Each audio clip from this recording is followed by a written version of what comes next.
Hello दोस्तों, स्वागत है आपका फिर से एक नई क्लास में। तो आज की क्लास में हम लोग करने वाले हैं उत्तल दर्पण के लिए 1/f is equal to 1/v plus 1/u सूत्र का निगमन। पिछली क्लास में हम लोगों ने पढ़ा था अवतल दर्पण के लिए। अब हेडिंग डालेंगे उत्तल दर्पण के लिए। उत्तल दर्पण के लिए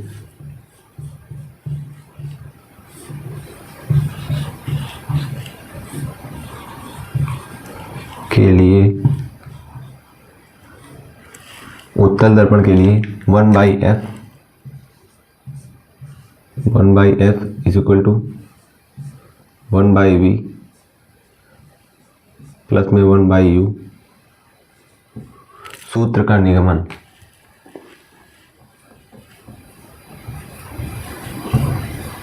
सूत्र का निगमन।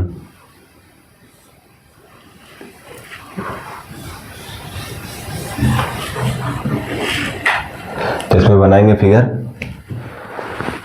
तो अब इसकी लैंग्वेज लिखेंगे। क्या लिखेंगे? माना चित्र में M1 M2 एक उत्तल दर्पण दिखाया गया है जिसमें वस्तु AB द्वारा बना प्रतिबिंब A1 B1 है।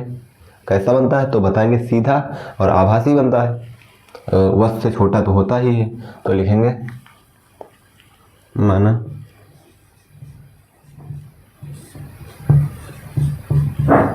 चित्र में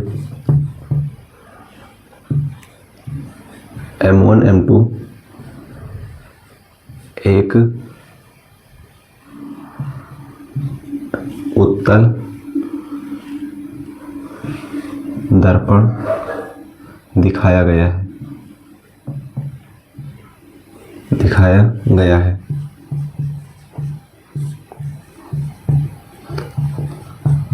जिसमें वस्तु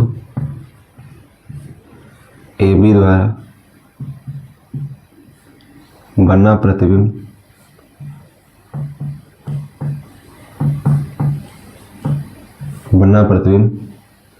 A1 B1 है। A1 B1 है। लिख देंगे माना दर्पण का ध्रुव P, फोकस F तथा वक्रता केंद्र C है। माना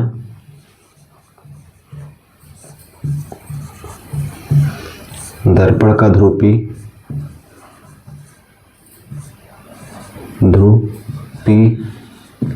फोकस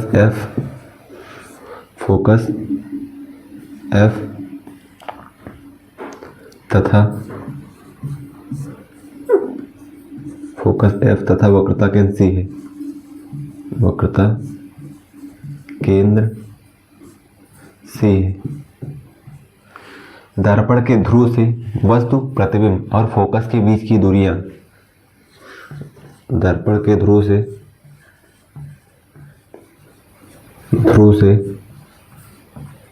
वस्तु, प्रतिबिंब तथा फोकस के बीच की दूरियां।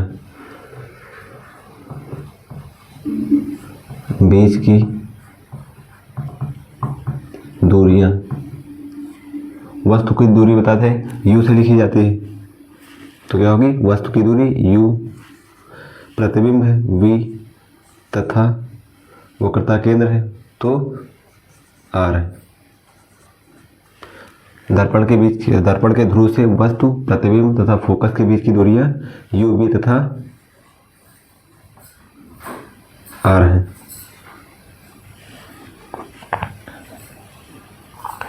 दर्पण के U, V तथा F है।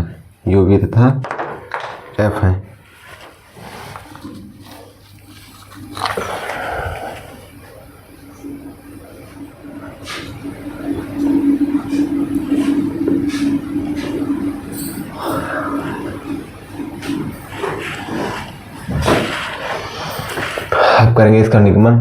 तो देखेंगे त्रिभुज ABC तथा A1 B1 C में।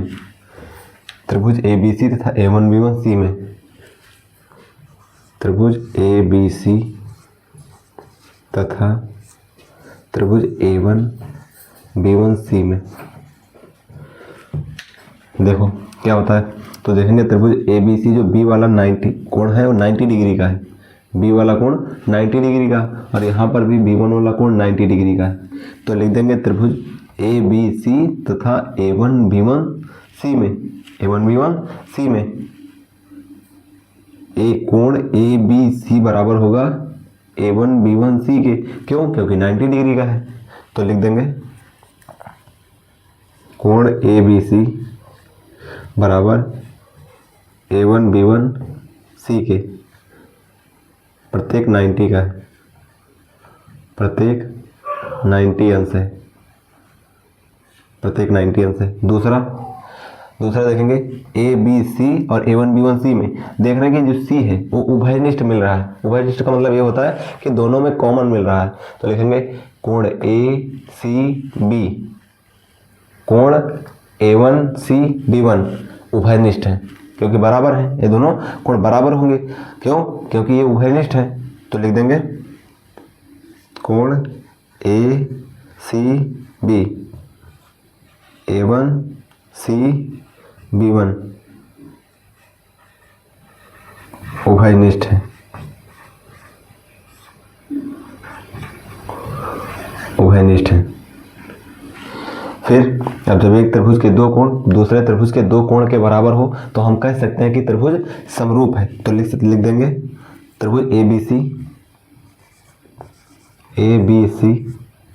समरूप है त्रिभुज A1 B1 C के एंगल समरूपता कसौटी से, समरूपता कसौटी से, एंगल समरूपता कसौटी से। अब लगाएंगे इसमें भुजाओं का अनुपात, लंब का, आधार का। इसका लंब A है, इसका लंब A है, तो क्या हो जाएगा AB अनुपात A1 B1 और AB अनुपात A1 B1, और दूसरा हो जाएगा आधार का BC अनुपात B1 C, AB अनुपात A1 B1 A1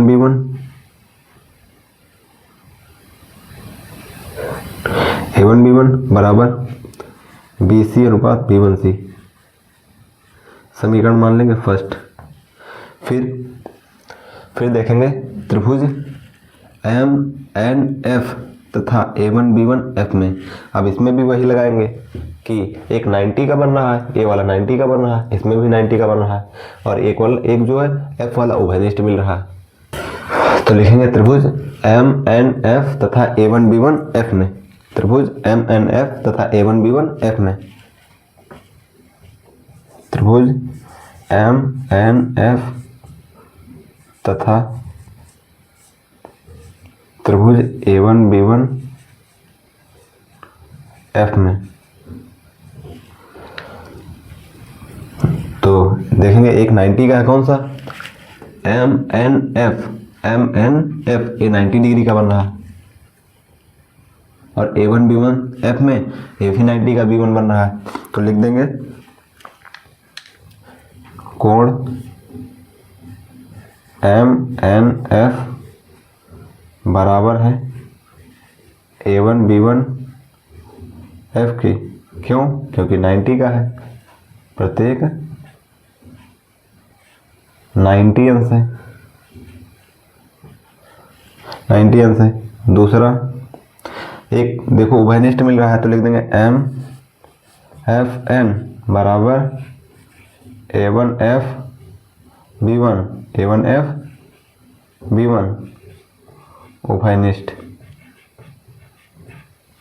उभयनिष्ठ मिल रहा है, उभयनिष्ठ है। तो एक त्रिभुज के दो कोण यदि दूसरे त्रिभुज के दो कोणों के बराबर हो तो हम कह सकते हैं कि त्रिभुज जो होगा सर्वांगसम होगा।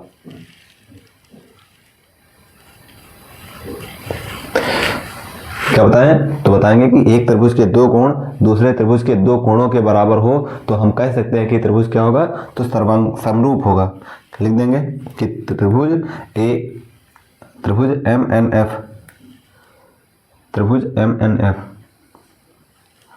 MNF समरूप है किसके, त्रिभुज A1B1F के, A1B1F के। कैसे, एंगल समरूपता कसौटी से।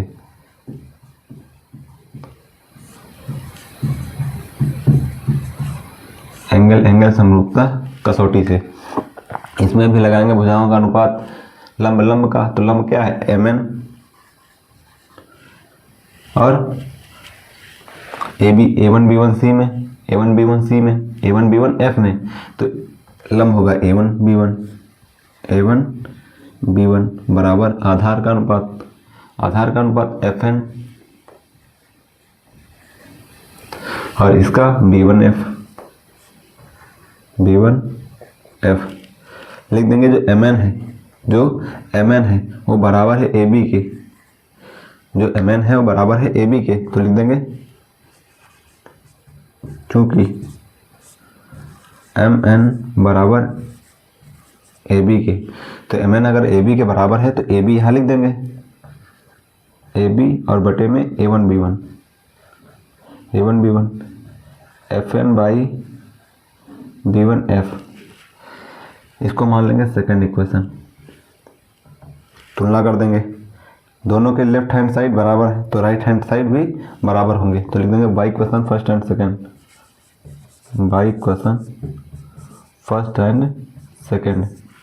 क्या हो जाएगा, BC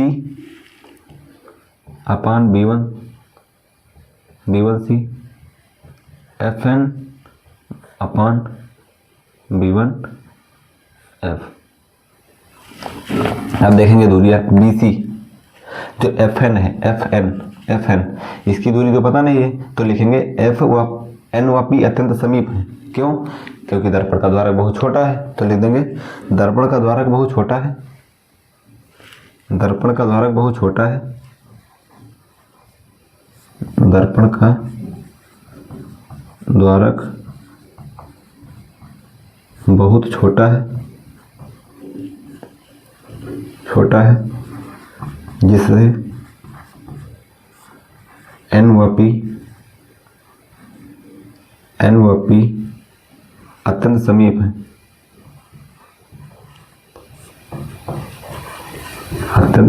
है, अतः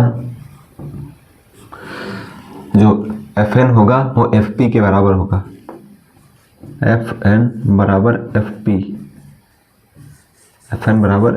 के, FP लेने पर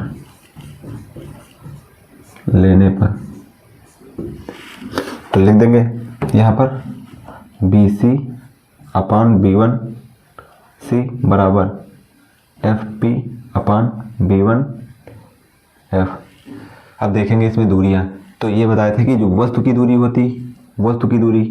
वो U से लिखी जाती है, ध्रुव से वस्तु तक की दूरी। फिर ध्रुव से फोकस तक की दूरी को फोकस दूरी कहते हैं, तो उसको कैसे लिखेंगे तो बताएंगे हम, उसको लिखेंगे F से। और जो प्रतिबिंब तक की दूरी होती है उसको लिखते हैं V से, और जो सेंटर तक की दूरी होती है उसको लिखते हैं R से।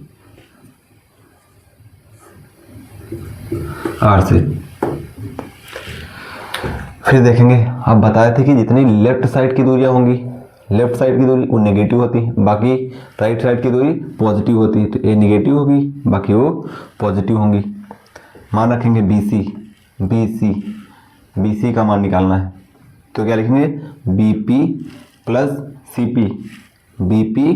CP टोटल दूरी अगर निकालना है तो हमको BP पता है, CP पता है, BP में CP जोड़ दें, BP प्लस CP तो आ जाएगी BC, BP plus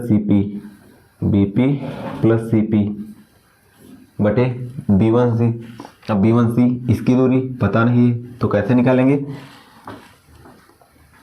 CP minus B1C। क्यों, क्योंकि देखो हमको दूरी निकालना इतनी, टोटल दूरी पता है और इतनी दूरी पता है, तो टोटल दूरी में से इतनी अगर हटा दें तो यही तो बचेगी, तो लिख देंगे CP minus B1P। C P minus B1P बराबर एफ पी एफ पी के बीच की दूरी पता है, एफ पी ध्रुव से फोकस तक की दूरी फोकस दूरी होती है, B1F अब ये नहीं पता है तो क्या करेंगे, इतनी दूरी निकालने के लिए हमको टोटल दूरी पता है, टोटल दूरी पता है और उसमें से इतनी दूरी अगर हटा दें, देखो निकालना B1F ये दूरी निकालना है, तो टोटल दूरी ये देखो इतनी पता है, इतनी पता है, उसमें से ये दूरी हटा दो, FP माइनस B1P टोटल दूरी इतनी पता है और ये निकालना है, तो इतनी दूरी में से इतनी हटा दो, यही तो बचेगी, तो लिख देंगे FP minus B1P, FP minus B1P,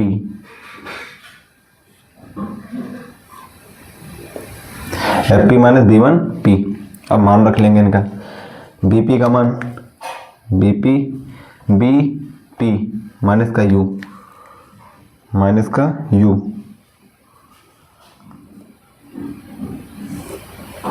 minus का U है और प्लस CP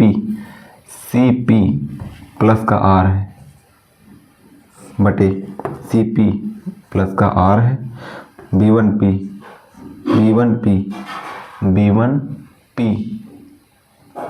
प्लस का V है, प्लस का V है बराबर FP F है, FP की F है, FP की F है माइनस B1P ये दूरी तो V होगी, R बराबर होता है 2F के, R बराबर क्या होता है, R बराबर होता है 2F के, कैसे आया, F बराबर होता है R/2 के, R/2 के, R का मान निकालना, R को रोक लेंगे, ये बटे में लिखा तो गुणे में जाएगा, तो F बराबर बनेगा, R बराबर बनेगा 2F के, लिख देंगे, जहाँ R है वहाँ 2F रख दो, माइनस का U प्लस का 2F और बटे में 2F माइनस का V बराबर F बटे F माइनस का V, हल कर लो, इसका गुणा इधर करेंगे, इसका गुणा इधर करेंगे, तो जब इसका गुणा इधर करेंगे तो बनेगा माइनस का FU, इसका इससे करेंगे तो बनेगा प्लस का 2F स्क्वायर, इसका इससे करेंगे तो बनेगा माइनस माइनस प्लस UV, फिर इससे करेंगे तो माइनस का 2FV बराबर 2F स्क्वायर, इसका करेंगे तो माइनस का 2FV, 2F स्क्वायर प्लस का 2F स्क्वायर, प्लस का कट गए, माइनस वाला इधर ले आओ, प्लस वाली उधर भेज दो, तो क्या हो जाएगा, देखो माइनस वाला 2FV है, 2FV, यहाँ पर इसका गुणा इधर करेंगे तो बनेगा और इसका गुणा इधर करेंगे तो बनेगा 2F स्क्वायर और FV बनेगा, FV 2FV उधर ले जाओ, तो जब 2FV उधर ले जाएंगे तो क्या बनेगा, 2FV माइनस का है, उधर जाएगा तो प्लस का हो जाएगा, और एक प्लस का दूसरा माइनस का तो घटेगा, दो में से एक घटाएंगे तो एक है तो बचेगा FB, हाँ तो देखेंगे ये माइनस माइनस होगा प्लस, FV को उधर ले जाओ तो बनेगा 2FV में से FV घटाओगे तो FV बनेगा, FV बनेगा, तो FV बना बराबर इधर लिखा है UV और इधर भी ये माइनस का FU है तो FU भी उधर भेज देंगे तो क्या बनेगा, तो बन जाएगा UV बराबर FV और इसको उधर भेजेंगे तो ये भी प्लस का बनेगा FU, लिख देंगे दोनों पक्षों में UV तथा F से भाग देने पर, दोनों पक्षों में UV तथा F से भाग देने पर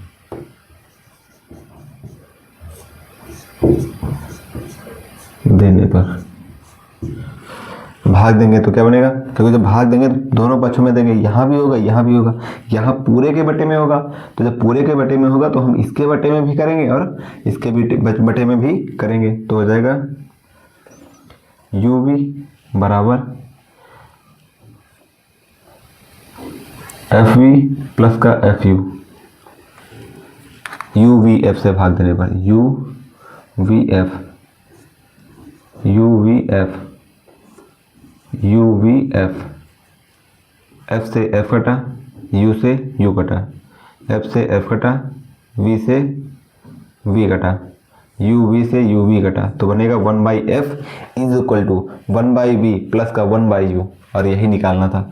तो क्या हो जाएगा 1/f is equal to 1/v plus का 1/u, इसी सूत्र का निगमन करना था, तो हो गया प्रूव।